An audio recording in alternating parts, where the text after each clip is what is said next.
नमस्कार, पर्दाफाश में आपका स्वागत है। मैं हूं आपके साथ सोनाली। आज बात करेंगे पीएफआई की मोदी योगी से नफरत की। आज बात करेंगे पीएफआई के घटिया मंसूबों की, एक ऐसी साजिश की जिसको अंजाम देने के लिए मोदी योगी के नाम का यूज करते थे पीएफआई और उनके खिलाफ मुस्लिम लड़कों को भड़काते थे। कहते थे कि भारत मुसलमानों का नहीं है, भारत हिंदुओं का है, इसलिए इस देश को मुस्लिमों का बनाना जरूरी है। तो आज पर्दाफाश करेंगे पीएफआई के मोदी योगी के खिलाफ भड़काने की साजिश पर। तो चलिए शुरू करते हैं। पीएफआई क्या है हम सब जानते हैं, लेकिन इसके बैन लगने से कुछ लोगों के पेट में दर्द हो रहा है और वो कुछ लोग हैं कांग्रेस ने अपने कार्यकाल में आतंक को बढ़ावा देने वाले पॉपुलर फ्रंट ऑफ इंडिया के प्रसार को हवा दी। ये बात देश के गृह मंत्री अमित शाह ने अपने ताजा इंटरव्यू में कहा। उन्होंने कहा पीएफआई के कैडर पर अलग अलग प्रकार के केस थे, उस केस को समाप्त करने का प्रयास कांग्रेस ने किया, जिस पर कोर्ट ने रोक लगाई है। इसमें बुरा लगने जैसा क्या है? या तो ये प्रयास ना करते, प्रयास करोगे तो सुनना पड़ेगा। उन्होंने आगे कहा हमने पीएफआई को बैन करने का काम किया है। मैं मानता हूं कि पीएफआई देश धर्मांधता और कट्टरता बढ़ाने वाला संगठन था। यह संगठन आतंकवाद का रॉ मटेरियल तैयार करने का प्रयास करता था। कई ऐसे दस्तावेज मिले हैं जो ये बताते हैं कि इनकी गतिविधियां देश की एकता और अखंडता के खिलाफ थी। गृह मंत्री ने कहा कि हमने वोट बैंक की राजनीति से ऊपर उठकर इस पर बैन लगाने की बात की है। एक समय था जब पीएफआई कर्नाटक तक की सीमित था, लेकिन जब हमने बैन किया तब ये पूरे देश में फैलने की तैयारी में था। आपको बता दें, पिछले दिनों भारत को इस्लामिक मुल्क बनाने के पॉपुलर फ्रंट ऑफ इंडिया की साजिश को लेकर महाराष्ट्र एटीएस ने बड़ा खुलासा किया।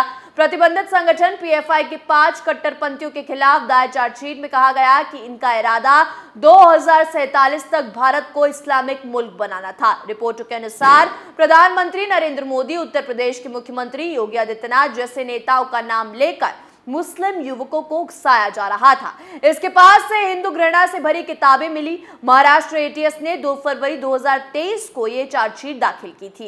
इस चार्जशीट को लेकर रिपब्लिक ने अपनी रिपोर्ट में कहा कि एटीएस ने पीएफआई के इन आरोपियों के फोन से डेज थ्रू 1000 कट्स नामक किताब जब्त की थी। इस किताब में कहा गया कि साल 2014 में प्रधानमंत्री नरेंद्र मोदी के सत्ता में आने के बाद से देश में मुस्लिमों के लिए स्थितियां बदल गई हैं। इस किताब के एक पैराग्राफ में लिखा कि मोदी के सत्ता में आने के अगले ही दिन से सभी बुरी ताकतें सामने आ गई। नफरत फैलाने वाले लोगों ने जहर उगलना शुरू कर दिया।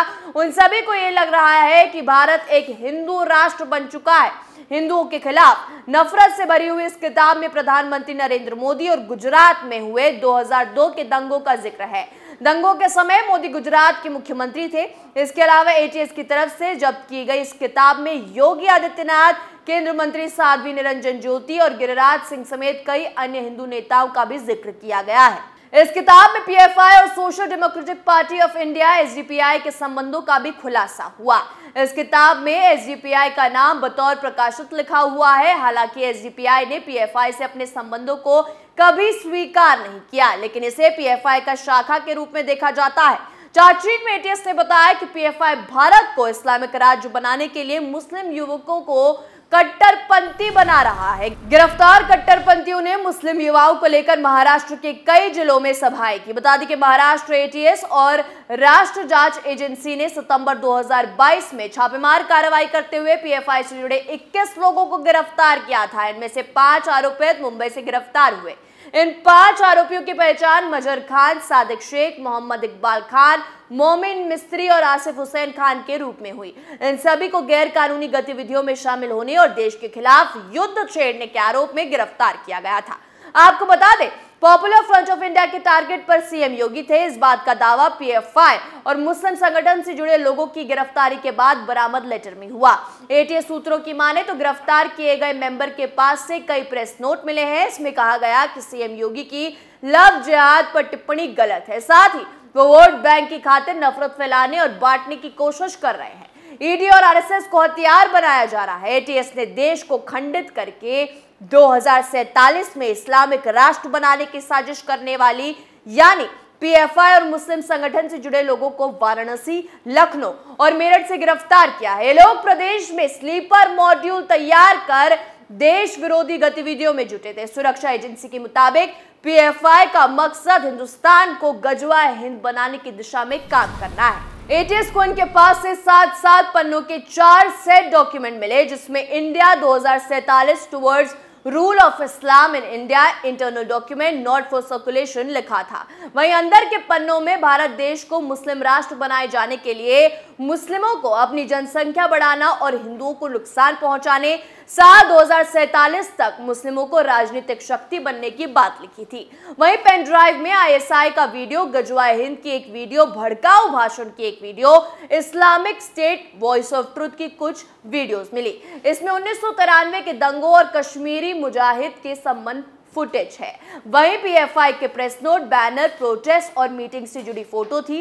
काकोरी पुलिस ने अब्दुल मजीद को गिरफ्तार किया था। आरोप था कि यूपी में राम जन्मभूमि पूजन और आर्टिकल 370 को लेकर धार्मिक उन्माद फैल रहा था। वो संगठन का यूपी मीडिया प्रभारी था। उसके पास कई आपत्तिजनक मैसेज और दस्तावेज मिले थे। इसके साथ ही आरएसएस दफ्तरों को उड़ाने की धमकी देने वाला पीएफआई सदस्य को 7 जून को तमिलनाडु के इलाके से आरोपी राज मोहम्मद को भी लखनऊ से गिरफ्तार किया गया था। वो 2018 से 21 के बीच पीएफआई और एसडीपीआई यानी social democratic party of India का एक्टिव सदस्य था। वो लखनऊ में रहकर यूपी में दंगा भड़काने की साजिश रच रहा था। आपको बता दें, इस खतरनाक फ्रंट पर पीएम मोदी ने बैन लगा दिया था। केंद्र की मोदी सरकार ने देश भर में पॉपुलर फ्रंट ऑफ इंडिया के आतंकी गतिविधियों में सक्रिय होने के सबूत मिलने के बाद बड़ा एक्शन लेते हुए 5 साल के लिए इसको बैन कर दिया। लंबे समय से पीएफआई को बैन करने की मांग की जा रही थी। इसी सिलसिले में पिछले दिनों देश भर में पीएफआई के कई ठिकानों पर छापेमारी की गई थी, जिसके बाद उसके नेताओं को गिरफ्तार कर लिया गया था। यही नहीं, पीएफआई का ऑफिशियल ट्विटर हैंडल भी बैन कर दिया गया था। भारत सरकार की तरफ से संगठन को प्रतिबंधित किए जाने के बाद ट्विटर ने ये कार्रवाई की। केंद्रीय गृह मंत्रालय ने पीएफआई के साथ ही उससे जुड़े 8 सहयोगी संगठन को भी देश में बैन कर दिया है। बैन होने वाले 8 संगठनों में empower India foundation, national confederation of human rights organisation India, rehab foundation Kerala, all India imam council, rehab India foundation, campus front of India और नेशनल वुमेन फ्रंट शामिल है। लेकिन इन लोगों के खतरनाक मंसूबों पर बैन लगाया गया है, ये तो आप समझ गए। केंद्रीय गृह मंत्रालय ने पीएफआई के साथ ही उससे जुड़े 8 सहयोगी संगठन को देश में बैन कर दिया है। बैन होने वाले 8 संगठनों में empower India foundation, national confederation of human right organisation India, rehab foundation Kerala, all India imam council, rehab India foundation, campus front of India और नेशनल वुमेन फ्रंट शामिल है। लेकिन इन लोगों के खतरनाक मंसूबों पर बैन लग गया है, तो आप समझ गए होंगे अमित शाह के बयान से। पर्दाफाश में आज के लिए इतना ही। देखते रहिए कैपिटल टीवी उत्तर प्रदेश। नमस्कार।